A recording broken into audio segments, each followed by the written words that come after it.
I have a rather unique and what I'm going to call almost antique Fox engine here. I mean, just look at this box. It's pretty worn, old, war-torn, weathered. But this engine is somewhat rare because I've never even heard of it until just yesterday. And it is a Fox 74 Redhead engine. And I just picked this up from my local modeler friend Ron. And this engine comes complete with the instructions, which is for Fox engines is a damn good thing because they're noted for having really wacky carbs. And what's this sheet here? Oh, it's a sheet, man, this is unbelievable. It's almost like a hand-drawn picture, dimension picture of it. It's really, really neat. Now, here's the engine. And the box even has weight to it. This engine dates back to 1967, almost as old as me when it first came out. And you'll notice one thing right away. It's a dual plug engine. But the really funny thing about the dual plugs is, yes, they are two different plugs, and yes, they are also at different heights in the head. But this engine was completely locked up. And back in this age or this day when these engines were made, all of them were run. So I'm not sure that this really has any runtime on it aside from what was at the factory, and I think that's probably why it was locked up, but it was locked up pretty tight. I had to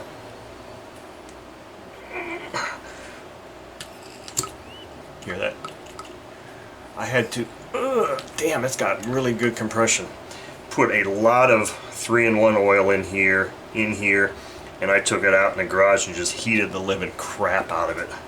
No ultrasonic cleaner or anything like that. I didn't want to do anything like that to this engine. Everything was locked. The carb wouldn't turn or wouldn't rotate like this, and this wouldn't even move at all. So with a little heat and gloves on, and I put a prop on it, I was able to start getting it freed up. And the thing that's really unique about these two plugs is that they're not even the same plug, and I believe these are the original plugs too. John, good friend of mine who I mention a lot in my videos, actually gave me a link to a Model Aviation site where there is a little bit of information on some Fox engines, and he's the one that told me that these have two different plugs in them, and sure enough they do. This is how they were installed in the engine. One plug looks like it's a short and one is an idle bar plug, and I'm saying, based on the tips and the way they look, these are the original plugs, which also leads me to believe that maybe this engine wasn't ever run much. Now they've got some patina or some corrosion on them. This plug is dead.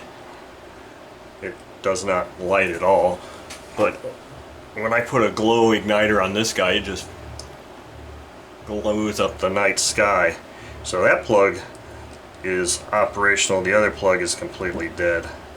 But I thought that was pretty darn interesting that you can even see the height difference in where those plugs go in. And this is a baffled engine. You can see the baffle on the piston there.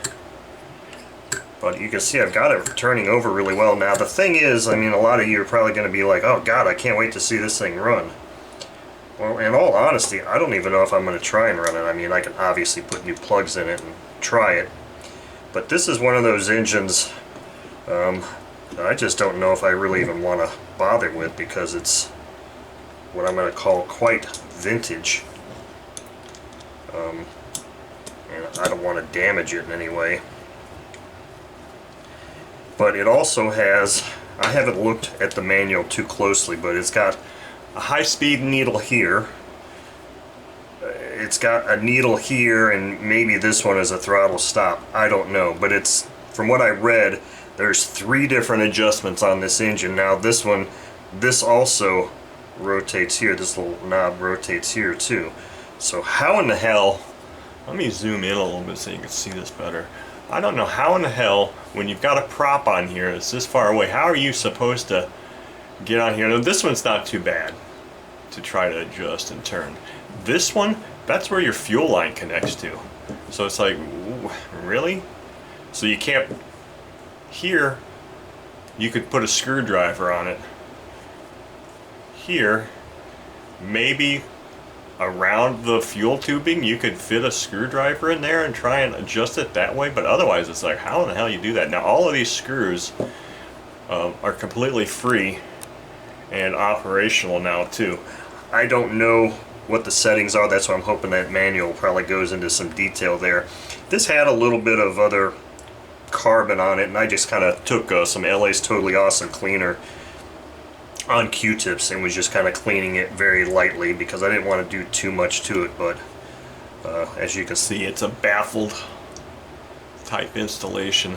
But this is a pretty rare engine. I have not seen too many of these on eBay before, and I'm just glad that I was able to get this thing freed up because it's really a nice piece.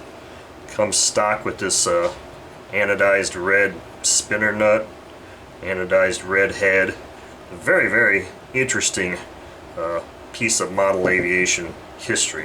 So that's the Fox 74 RC engine.